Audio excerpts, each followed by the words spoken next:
पाकिस्तान में PTI रहनुमा शहबाज गिल की गैर कानूनी गिरफ्तारी और बदतरीन तशद्दुद पर ओवरसीज़ पाकिस्तानी सरापा एहतजाज है। वाशिंगटन में एहतजाजी मुजाहिरीन ने मुतालबा करते हुए कहा कि शहबाज गिल को फौरी रिहा किया जाए और जो एहलकार मुलव्विस है उनके खिलाफ फौरी कार्रवाई की जाए। मुजाहिरीन का मजीद कहना था कि मौजूदा हुकूमत को फौरी तौर पर हटाकर जल्द अज जल्द नए इलेक्शन कराए जाएँ। इमरान खान दोबारा भारी अक्सर से जीत कर वज़ीर आज़म बनेंगे। इस हवाले से मजीद बता रहे हैं नुमाइंदा बोल न्यूज़ कौसर जावेद। जी कौसर, अपडेट कीजिएगा। पाकिस्तान में मौजूदा सियासी सूरत हाल पर ओवरसीज़ पाकिस्तानी सरापा एहतजाज है।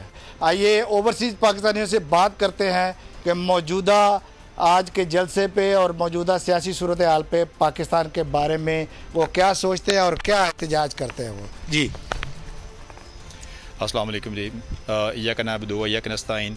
जैसा कि हम सब ओवरसीज़ पाकिस्तानी पाकिस्तान की सियासी सूरत हाल से लम्हा व लम्हा से बाखबर हैं और जो इम्पोर्टेड हुकूमत है उसके जुल्म व सितम की इंतहा हो चुकी है। शहबाज गिल जैसे एक ईमानदार, सच्चे और मुहिब वतन पाकिस्तानी को पे जो जुल्म ढाए जा रहे हैं जिसका कानूनी तौर पे कोई जवाज़ नहीं बनता। सुना ओवरसीज़ पाकिस्तानियों का भरपूर मुतालबा है कि जब तक इम्पोर्टेड हुकूमत ख़त्म नहीं होती, नए इंतखाबात के ज़रिए नई हुकूमत नहीं आती है, हमारा एहतजाज जारी रहेगा।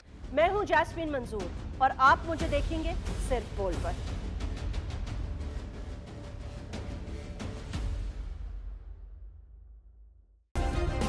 सब्सक्राइब करें और बेल दबाएं ताकि कोई खबर रह न जाए।